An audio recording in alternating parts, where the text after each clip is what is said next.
Clarity क्या होती है अगर आपको ये देखना है तो बेंजामिन नेतन्याहू का एक ट्वीट देखिए, जिसमें स्पष्ट कह रहे हैं कि इजराइल का जो भी दुश्मन है कोई भी देश उसको अपने यहां पर ना रखे।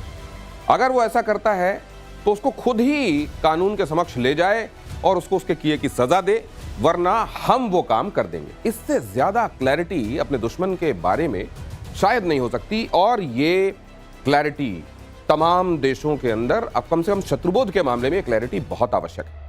ये मैं क्यों कह रहा हूं आगे आपको बताऊंगा, लेकिन जरा पहले ये खबर देख लीजिए। कतर के बाद यमन पर इजराइल का प्रहार, राजधानी सना के कई इलाकों पर हमला, इजराइल ने सैन्य ठिकाने, फ्यूल स्टेशन को बनाया निशाना। हमले में हूती विद्रोहियों को भारी नुकसान। हूती विद्रोहियों ने, आपको मालूम है कि इजराइल पर अटैक किया था, उसके कई एयरपोर्ट्स को निशाना बनाया था, और यहां हूती विद्रोहियों को एक के बाद दूसरा सबक देता हुआ इजराइल। ईरान से अभी दो हाथ किए हुए बहुत ज्यादा दिन नहीं बीते, हिजबुल्लाह को समेटे हुए अभी बहुत ज्यादा दिन नहीं हुए हैं, हूती से भी निपटा जा रहा है, और कहीं भी दुश्मन छिपे हुए हैं। वो वार्ता के लिए ही क्यों ना पहुंचे हों, अगर उन्होंने पहले घाव दिया है और अब वार्ता की आड़ में अपने लिए टाइम बाय कर रहे हैं, तो इजराइल उसके लिए भी तैयार नहीं है। हालांकि इसमें एक और तीसरा एंगल भी है कि अमेरिका की साख पर बट्टा लग रहा है। वो कैसे, मैं आपको बताऊंगा, लेकिन फिलहाल देखिए मेरे साथ जनरल सिन्हा जुड़ चुके हैं। बहुत स्वागत है सर आपका, जय हिंद। और मेरे साथ नेवल कैप्टन श्याम भी जुड़ गए हैं, बहुत स्वागत है सर आपका। ये यमन पर हम कल ही बात कर रहे थे कि टर्की का नंबर अगला है क्या, उससे पहले खबर यमन की आ गई सर, जनरल सिन्हा। देखिए, लगातार जो आप देख रहे हैं पूरे वेस्ट एशिया को, यदि आप देखिए, कभी यमन में, फिर गाजा में, फिर लेबनान में, फिर सीरिया में, फिर इधर आप पहुंच जाते हैं कतर में। कतर में अब फिर आप बोल रहे हैं कि और कहीं नंबर आने वाला है, आप बता रहे। तो देखिए, जहां जहां भी कुछ ये छिपे होंगे, और एक तंजीमें नहीं है, तीन हैं, हिजबुल्लाह, हूती, हमास। तो मारते मारते, आप एक को मारते हुए, तो हम लोग तो एक दो को मारते हैं तो बहुत समय लग जाता है, वो कहां कहां मारेगा, मार रहा है। और इसको कहते हैं ना, आपने कहा ना, शत्रुबोध में जो क्लियरिटी ऑफ एम एंड आपकी एब्सोल्युटली एम को इन टर्म्स ऑफ रेफरेंस आप कर रखेंगे, टर्म्स ऑफ रेफरेंस हम उसको कहते हैं कि जहां भी रहेगा हम मारेंगे, कहीं भी रहे।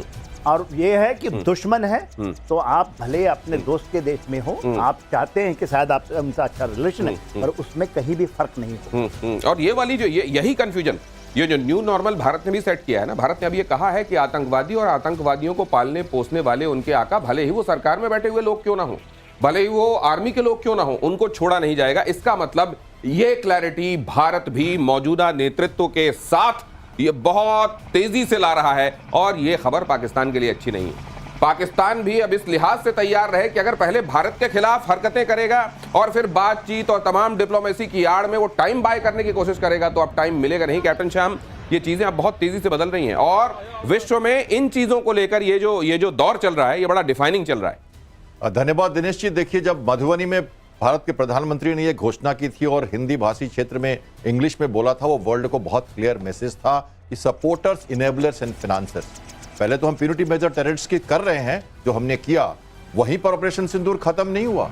सपोर्टर्स, इनेबलर्स एंड फाइनेंसर्स, तो ये सपोर्टर्स, इनेबलर्स एंड फाइनेंसर्स में कतार में बैठे जो लोग हैं हमास के, वो भी आ जाते हैं। और इसलिए इजराइल के प्रधानमंत्री लगातार कह रहे हैं कि तुम कहीं चले जाओ, तुम कहीं ना कहीं से एड एंड अबेट कर रहे हो टेररिज्म को, तो तुम्हें हम छोड़ेंगे नहीं। और ये बात इजराइल बहुत अच्छी तरह से अब कहता है, और उसे अपने एलाइज यूएसए जैसे लोगों से भी इसके लिए पूछना नहीं पड़ता कि वो कब कैसे मारेगा। और मोसाद का स्पाई ऑपरेशन, जैसे हमने कहा, मिलिट्री ऑपरेशन के साथ साथ पॉलिसिंग, स्पाइंग जो मिशंस चल रही हैं, ये उसके तहत का एक नमूना है। ये पैरेलल चल रहा है, और इतिहास गवाह है मोसाद का कि कई देशों में जाके उन्होंने ऐसे किया है पहले भी। और वो कह रहे हैं कि हम अपने अस्तित्व के लिए लड़ रहे हैं, लेकिन अब उसकी मंशा थोड़ी बड़ी है, अब उसको ज्यादा बल मिला है, और विश्व का सपोर्ट भी है, क्योंकि टेररिज्म एक बहुत ही बड़ा खतरनाक इविल है। और इसी नोट पर यह खबर देखिए कि कतर अटैक के बाद हमास को इजराइल की धमकी। अमेरिका में इजरायली राजदूत येचियल लीचा का बड़ा बयान। कतर अटैक में बच निकले हमास कमांडर्स को चुनौती, जो कमांडर जिंदा बचे उन्हें अगली बार मार डाला जाएगा।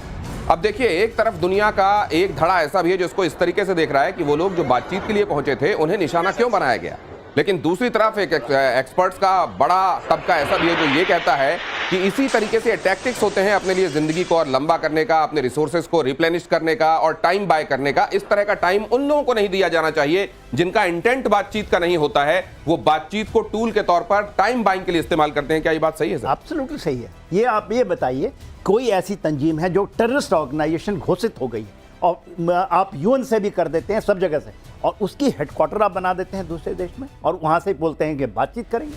और इस तरह के ऑफिसेस दूसरे जगह पैसा मुहैया होता है, पैसा वो देश देता है। ये तो देखिए, क्योंकि दुनिया के अंदर में ये चीज़ें रिवाज बन गई है कि कोई इसको चलवाता है।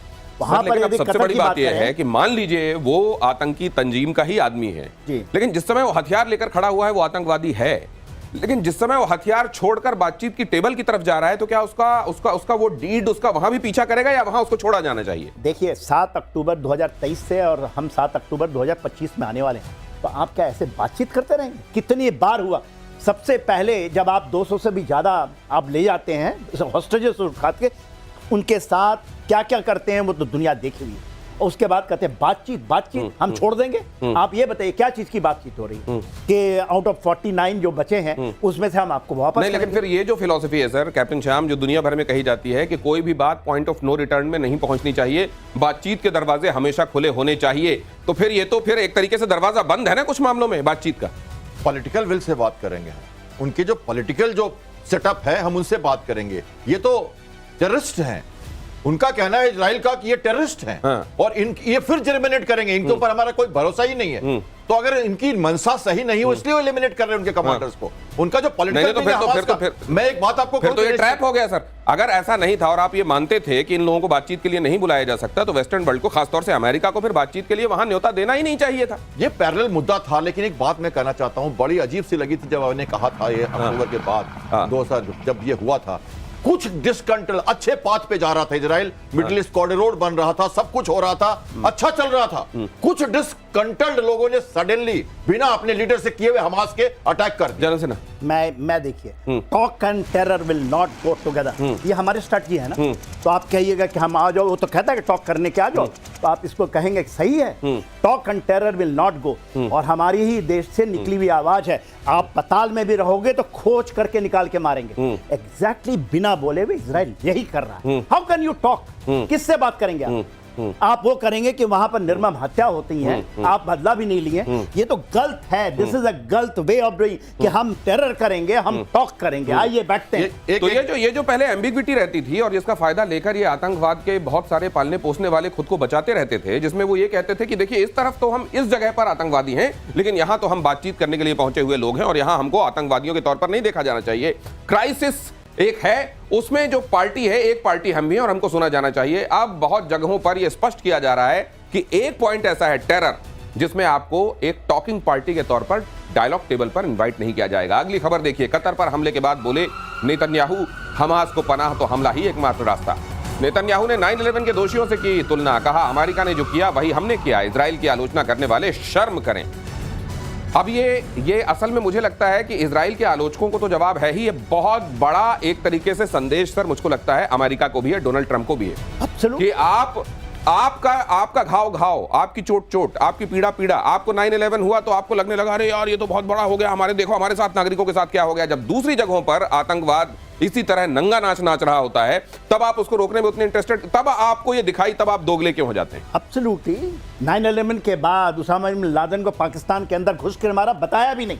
वहां तो किया था ना ऑपरेशन, वो जो 9 अक्टूबर में हुआ था, पाकिस्तान को नहीं बताया था। तो आप जब घुस सकते हैं, और जाके मारा था नेवल सीलों ने, और उसके बाद यदि ये करते हैं, इन्होंने तो एयर स्ट्राइक ही की है। और देखिए ये भी कतार के अंदर में, ये आप बताइए, कतर के अंदर में 2 बेस है। अल उदैद बेस है, सबसे बड़ा अमेरिकन बेस है, वो सबसे बड़ा सेंट्रल कमांड का वहां हेडक्वार्टर है, एडवांस हेडक्वार्टर। वहां 2 बेसेस हैं, दोहा से साउथ वेस्ट के अंदर में। और वहां पर आज के दिन में पहले 11,000 लोग रहते थे, कहते हैं 40,000 जो बोलते हैं ना पूरे ब्रिटिश एशिया में, मैक्सिमम वहां है। उनके नीचे ये जो चीजें होती हैं, तो ये तो दोहरी नीति है, दोहरी नीति से नहीं चलेगा। भारत ने भी ये कमर कस ली है कि दोहरी नीति से हम नहीं करेंगे। टॉक एंड टेरर, या तो आप बताइए कि टेररिज्म है क्या चीज, उसको डिफाइन करने के लिए लोग तैयार नहीं। लेकिन ये दोगलापन अगर आप रखेंगे तो आज नहीं तो कल आग आप तक पहुंचेगी। अगली खबर और कैप्टन शाह का रिएक्शन, कतर में बमबारी के बाद खौफ में तुर्की, हमले के बाद तुर्की ने अपनी सेना को